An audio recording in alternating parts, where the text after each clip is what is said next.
Okay, welcome to today session. I am সালিকে। আজকে আজকের সেশনে আমরা কনস্ট্রাকশনাল পার্টস নিয়ে স্টার্ট করতেছি সিনক্রোনাস জেনারেটরের।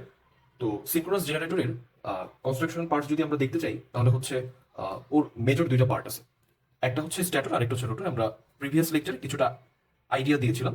আমি যদি একটা সিনক্রোনাস জেনারেটরের কথা বলি, একটা সিনক্রোনাস জেনারেটর, এই সিনক্রোনাস জেনারেটরের দুইটা মেজর পার্ট আছে। একটা হচ্ছে স্ট্যাটর, আরেকটাকে বলা হচ্ছে রোটর। স্ট্যাটর আরেকটা হচ্ছে রোটর। তো একটা স্টেশনারি পার্ট আরেকটা হচ্ছে মুভিং পার্ট বা রোটেশনাল পার্ট আর কি। তো আমরা যদি কনস্ট্রাকশনাল পার্টস এর ফান্ডামেন্টাল আইডিয়া পেতে চাই তাহলে আমরা আমাদের কনস্ট্রাকশনাল পার্টস এর নিয়ে যে ডিসকাশন এক্সপ্লেনেশন এটা আমরা বেসিক্যালি এই দুইটা মেজর পার্টের উপরই সীমাবদ্ধ রাখবো আপাতত। আজকের সেশনে আমরা স্ট্যাটর দিয়ে স্টার্ট করতেছি। সো আমরা স্ট্যাটর সম্পর্কে একটু আইডিয়া নিব। আচ্ছা, এখানে একটা স্ট্যাটরের একটা খুব বেসিক একটা ক্রস সেকশনাল ভিউ দেওয়া হয়েছে। একটা স্ট্যাটরের ক্রস সেকশনাল ভিউ। একটা স্ট্যাটরের বেসিক্যালি তিনটা পার্ট থাকে। আমি যদি তিনটা পার্ট করি, একটা হচ্ছে স্ট্যাটর ফ্রেম, তারপরে থাকবে স্ট্যাটর কোর, এরপরে হচ্ছে স্ট্যাটর স্লট যেটাকে দেখানো হয়েছে এটার মধ্যে স্ট্যাটর ওয়াইন্ডিং গুলো থাকবে। তাহলে স্ট্যাটরের হচ্ছে তিনটা পার্ট। তাহলে আমি যদি স্ট্যাটরের কথা বলি, স্ট্যাটরের পার্ট হচ্ছে তিনটা। তাহলে স্ট্যাটরকে যদি আমি দেখাইতে চাই, স্ট্যাটরের হচ্ছে স্ট্যাটর ফ্রেম থাকবে, যেটাকে আউটার ফ্রেমও বলা যায়। এরপর থাকবে হচ্ছে স্ট্যাটর কোর, আর থাকবে স্ট্যাটর ওয়াইন্ডিং।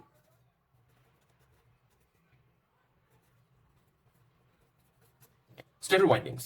আচ্ছা, এই তিনটা পার্ট থাকবে। আচ্ছা, এখন আমি একটু ফিগারটার দিকে দেখি।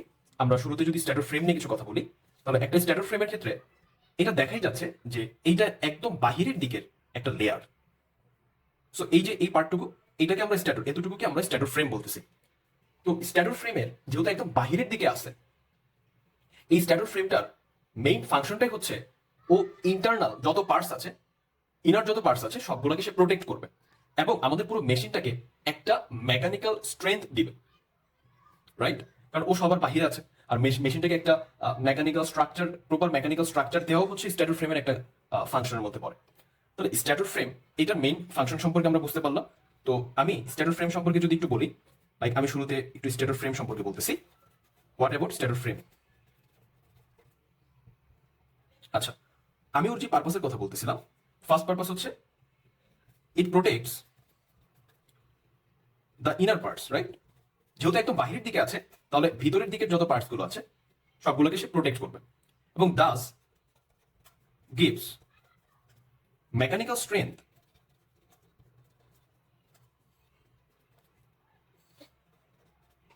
To the machine. আচ্ছা, সো এই বিষয়টা আমরা বুঝতে পারলাম। এখন যেহেতু এটাকে মেকানিক্যাল স্ট্রেংথ দিতে হবে, সো এই স্ট্যাটর ফ্রেমটাকে যদি বানানো লাগে এমন কোন একটা স্ট্রং টাইপের ম্যাটেরিয়াল ইউজ করা লাগবে যাতে করে এটা ইনাফ মেকানিক্যাল স্ট্রেংথ আমাদের পুরো মেশিনটাকে দিতে পারে। সো সেই জন্য এটাকে বেসিক্যালি কেস্ট আয়রন দিয়ে বানানো হয়। কেস্ট আয়রন খুবই স্ট্রং হয় এই জন্য। Made of cast iron. আচ্ছা, এছাড়া আমি চাইলে অন্য কোনো একটা স্ট্রং ম্যাটেরিয়াল দিয়েও আমরা বানাতে পারি এটা। বাট এখানে একটা জিনিস এনশিওর করতে হবে যে এই স্ট্রং ম্যাটেরিয়ালটা যদি আমি কেস্ট আয়রনের অল্টারনেটিভ হিসেবে ইউজ করি তাহলে এইটা কি এনাফ মেকানিক্যাল স্ট্রেংথ দিচ্ছে কিনা এই জিনিসটা আমাকে এনশিওর করতে হবে। সো আমি স্ট্যাটর ফ্রেম সম্পর্কে যেটা বুঝতে পারলাম, যে স্ট্যাটর ফ্রেম হচ্ছে স্ট্যাটরের একদম সবার বাইরে, ইভেন মেশিনের সবচেয়ে বাইরের দিকের যে অংশটা সেটাকে আমরা স্ট্যাটর ফ্রেম হিসেবে দেখতেছি। আমরা যদি একটু দিকে তাকাই, একদম বাইরের দিকের যে পার্টসটা আছে এটাকে আমরা স্ট্যাটর ফ্রেম বলতেছি। আচ্ছা, তো স্ট্যাটর ফ্রেমের অ্যাকচুয়ালি ফাংশনটা হচ্ছে এটা ইনার পার্টসটাকে প্রোটেক্ট করে রাখবে এবং এইভাবে সে একটা মেকানিক্যাল স্ট্রেংথ দিবে পুরো মেশিনটাকে। আর এই জন্য এটাকে কোনো একটা স্ট্রং ম্যাটেরিয়াল লাইক কেস্ট আয়রন দিয়ে এটাকে বানানো হয়ে থাকে। ঠিক আছে? সো এটা ছিল স্ট্যাটর ফ্রেম সম্পর্কে একটু আইডিয়া। এরপর আমরা যদি কথা বলি স্ট্যাটর কোর নিয়ে, ঠিক আছে, আমরা ফিগারে দেখতে পারতেছি যে আসলে স্ট্যাটর কোর এটা কিন্তু স্ট্যাটর ফ্রেমের ঠিক পরের যে পার্টটা এটাই কিন্তু স্ট্যাটর কোর।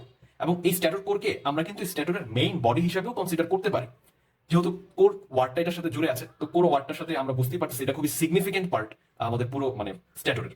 সো স্ট্যাটর কোরটাকে আমরা স্ট্যাটরের মেইন বডি হিসেবেই চিন্তা করতে পারি। সো এখন আমরা স্ট্যাটর কোর সম্পর্কে একটু আইডিয়া নিই। সো স্ট্যাটর কোর সম্পর্কে যদি একটু আইডিয়া নিতে যাই তাহলে আমরা কি কি পাবো সেটা একটু দেখি। Let's start. So stator core আমরা শুরুতেই বলে নিয়েছি যে it can be consider the main body.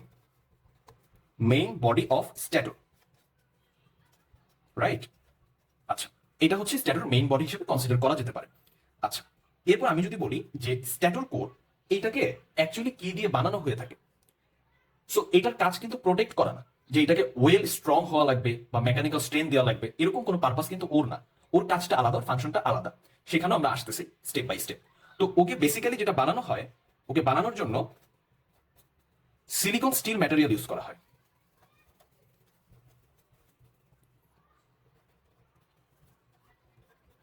So স্ট্যাটর কোরটাকে মূলত সিলিকন স্টিল ম্যাটেরিয়াল দিয়ে বানানো হয়।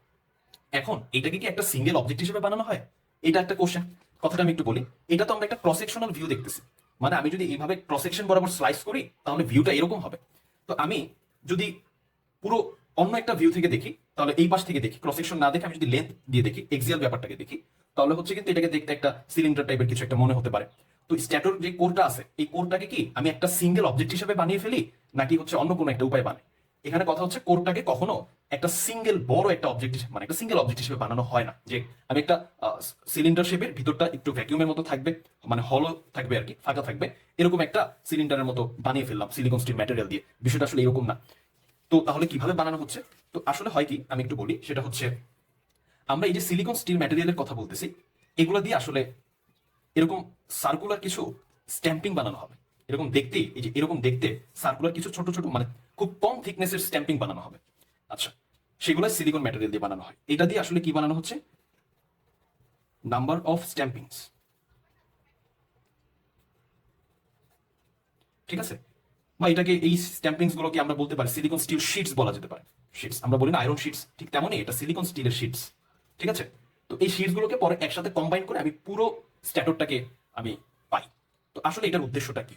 এবং এখানে আরো একটা ইম্পর্টেন্ট পয়েন্ট আছে, সেই পয়েন্টের কথা যদি আমি বলি, এই সিলিকন স্টিল গুলো, সিলিকন স্টিল দিয়ে বানানো স্ট্যাম্পিংস বা শিটস গুলো, এরা আবার একটা থেকে আরেকটা ইনসুলেটেড করা থাকে, বা ল্যামিনেশনের মধ্যে থাকে আর কি।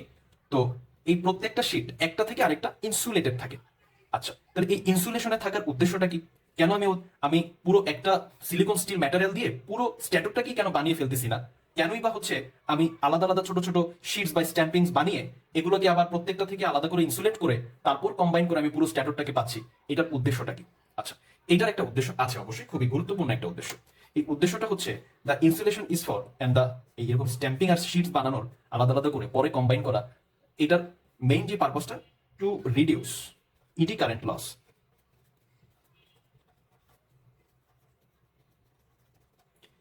ইডি কারেন্ট লসটা রিডিউস করার জন্য। সো এখন কোশ্চেন হতে পারে, এই ইডি কারেন্ট আবার কি? যে আমি যে ইডি কারেন্টের কথা বলতেছি, এই ইডি কারেন্ট আবার কি, যে এটাকে রিডিউস করা লাগবে, আবার ইডি কারেন্টের জন্য আবার লসও আছে এখানে।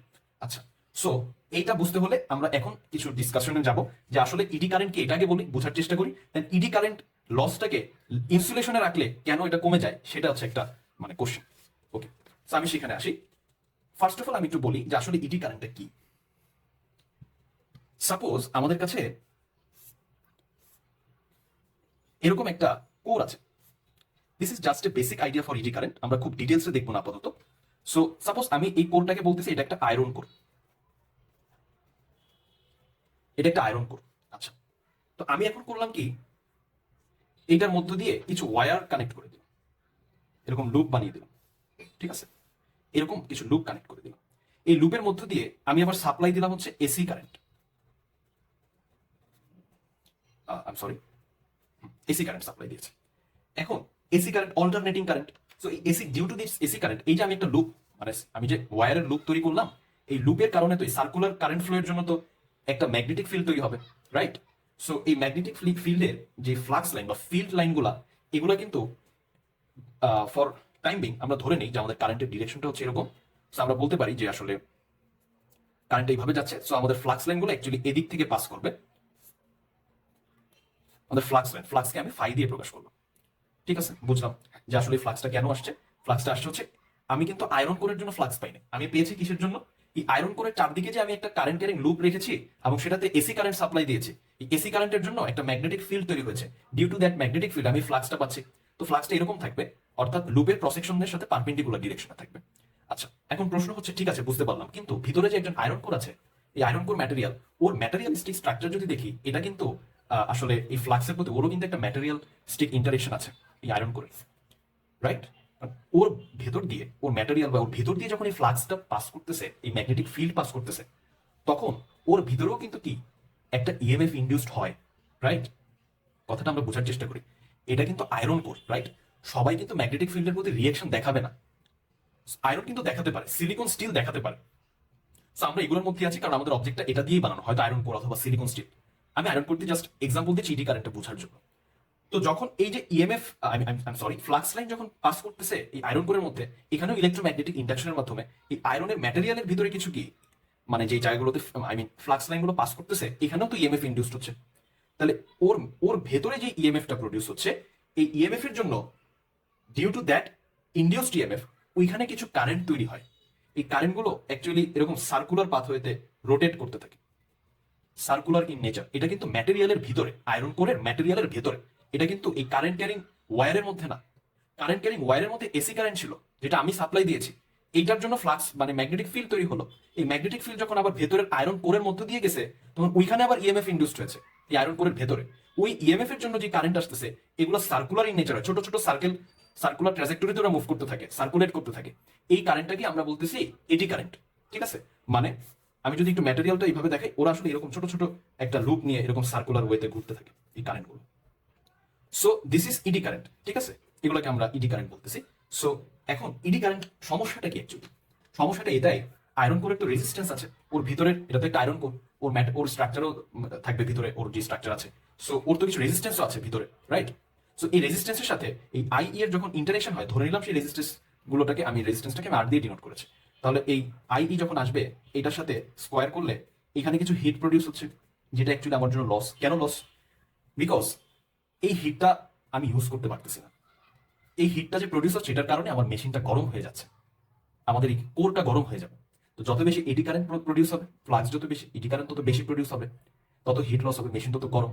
সো আমার কিন্তু মেশিনের ইফিসিয়েন্সি কিন্তু কমে যাচ্ছে, রাইট? আমার ইনপুট এনার্জির পার্সপেক্টিভে আউটপুটে আমি যা পাওয়ার কথা ছিল, এই লসের কারণে তার চেয়ে কম আসতেছে, রাইট? সো সেজন্য আমরা বলতেছি এই eddy current should be reduced, ঠিক আছে? তো এটা কিভাবে রিডিউস করা যায় সেটা নিয়ে একটু কথা বলি, যে আসলে এটা রিডিউস কিভাবে করা যায়। তো এটা রিডিউস করার একটা ওয়ে আছে। ওয়েটা হচ্ছে, আমাদের যে রেজিস্ট্যান্স আছে, রেজিস্ট্যান্সটাকেও আমি কমাতে পারি, অথবা আমি ইডি কারেন্টের যে প্রোডাকশন, এটাকেও আমি কমাতে পারি। কমালে যেটাই কমাই, আমার টোটাল হিট লসটাও কিন্তু কমতেছে, মানে loss due to eddy current, এটাও কিন্তু কমতেছে। সো এইটার একটা ওয়ে হতে পারে, এই যে আমি আয়রন কোরের কথাটা বলতেছিলাম, এই আয়রন কোরটাকে আমি দুইটা স্লাইস করে দেব। সাপোজ এটা ছিল আমাদের আয়রন কোর, তো আমি এখন যেটা করলাম, দুইটা স্লাইস করে দিয়েছি, মাঝখান থেকে একদম হাফ করে দিয়েছে। মাঝখানে একটা ইনসুলেশন রাখা হয়েছে, ঠিক আছে? মাঝখানে একটা ইনসুলেশন রাখা হয়েছে, আমি রেড কালার লাইনটা দিয়ে সেই ইনসুলেশন বাউন্ডারিটাকে বোঝাচ্ছি। সো এখন এটা একটা পার্ট, এটা একটা পার্ট, সিমিলার পার্ট। সো এটাকে আমরা বলতেছি, এটা হচ্ছে আমাদের ইনসুলেশন। তো এইভাবে রাখা হলো ওই একই সিস্টেমে। এখন ওইটা চারদিকে যদি আমি কয়েল দিয়ে দিই, ঠিক আছে? তো চারদিকে এরকম যদি কারেন্ট ক্যারিং কয়েল দিয়ে দিই, আবারও ফ্লাক্স ইনডিউসড হবে। তো এখন যে ফ্লাক্সটা আসতেছে, এই ফ্লাক্সটা কিন্তু আসলে এই ইনসুলেশনের মধ্য দিয়ে তো পাস করবে না, এবং মাঝখানে যেহেতু ইনসুলেশন আছে, এইখানকার মধ্যে যে ডিস্ট্রিবিউটেড ফ্লাক্স, এটা পাস করে আবার ওইখানে যাবে না, মানে এই দুইটাকে আমি আইসোলেটেড করে ফেলেছি ইনসুলেশনের মাধ্যমে। তো এখন টোটাল যে ফ্লাক্সটা তৈরি হচ্ছে, এই যেহেতু আমি একদম ইকুয়ালি হাফ পার্ট করেছি, এখন আর ডিস্ট্রিবিউশনটা ওর কাছে চলে যাবে হাফ, ওর কাছে চলে যাবে হাফ, ওর কাছে চলে যাবে হাফ ডিস্ট্রিবিউশন। সো এই হাফ এইটা যতটুকু কারেন্ট তৈরি করলো, আর টোটালটা আগে যতটুকু কারেন্ট তৈরি করলো, এডি কারেন্ট, এটা কিন্তু রিডিউস হয়েছে। এখানেও যা আসছে, এটা কিন্তু রিডিউস হয়ে যায়। আগে টোটাল যে কারেন্ট, ওই কারেন্ট থেকে প্রত্যেকটা কারেন্টের ভ্যালু এখন ছোট। একই সাথে আমাদের ক্রস সেকশনাল এরিয়াও কিন্তু কমে গেছে, রেজিস্ট্যান্সের মধ্যে একটা চেঞ্জ আসতে পারে, মানে কমে যেতে পারে। সো আমরা ইডি কারেন্টটাকে এভাবে রিডিউস করতে পারি। This is one of the way. আমরা একটু স্লাইটলি ডিসকাস করলাম। তো আমরা বুঝতে পারছি যে আসলে ল্যামিনেট করে আর ছোট ছোট পার্ট করে ফেলে, আমি তো এখানে দুইটা পার্ট করেছি, আমি চাইলে এখানে যদি অনেকগুলো পার্ট করি, ফ্লাক্সগুলো সেভাবে ডিস্ট্রিবিউটেড হবে, এবং প্রত্যেকটা ইনসুলেটেড পার্টসের মধ্যে যে ইডি কারেন্ট তৈরি হবে, এটা কিন্তু অনেক কমে যাবে। এইভাবে করে আমি ইডি কারেন্টকে রিডিউস করতে করতে একদম 10 to 0 করতে পারি। হয়তো একদম 0 করা যায় না, কিছুটা হলেও থাকে, বাট আমি রিডিউস করতে পারি, এবং সেটা অবশ্যই কিন্তু ইনসুলেশনের মাধ্যমে। সো আমি স্ট্যাটরটাকে এই জন্যই পুরো একটা কোরের মতো বানিয়ে ফেলি না, আমি ছোট ছোট শিটস বানাই বা পার্টস বানাই, দেন এগুলোকে ইনসুলেট করে করে একসাথে করে পুরো কোরটাকে আমি রেডি করতেছি।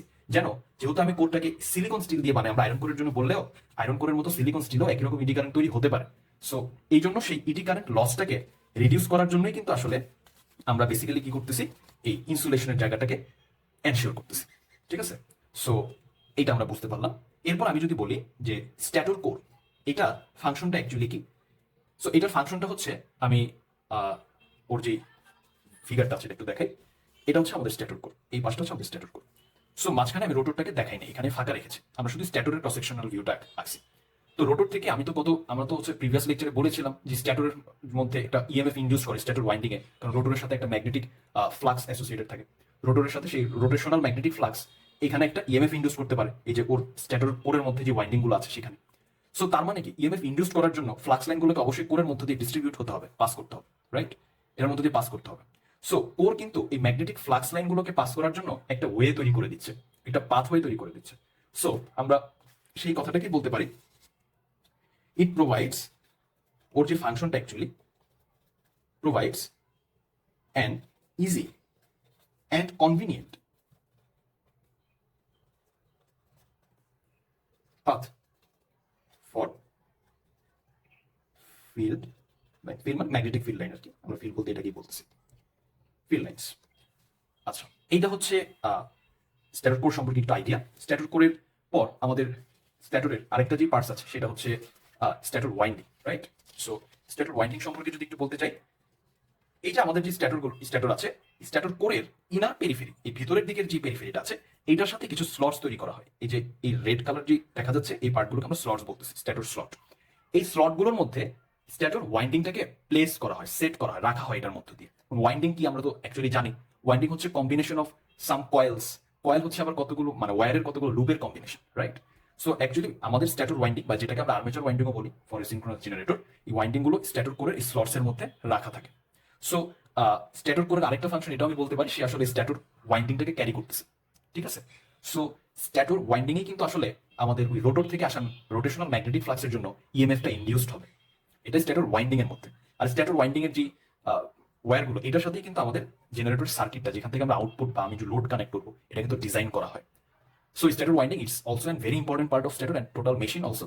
সো স্ট্যাটোর ওয়াইন্ডিং এর মধ্যে ইএমএফ ইন্ডিউসড হচ্ছে, আমি লোড কানেক্ট করলে সেখানে একটা কারেন্ট ফ্লো তৈরি হয়।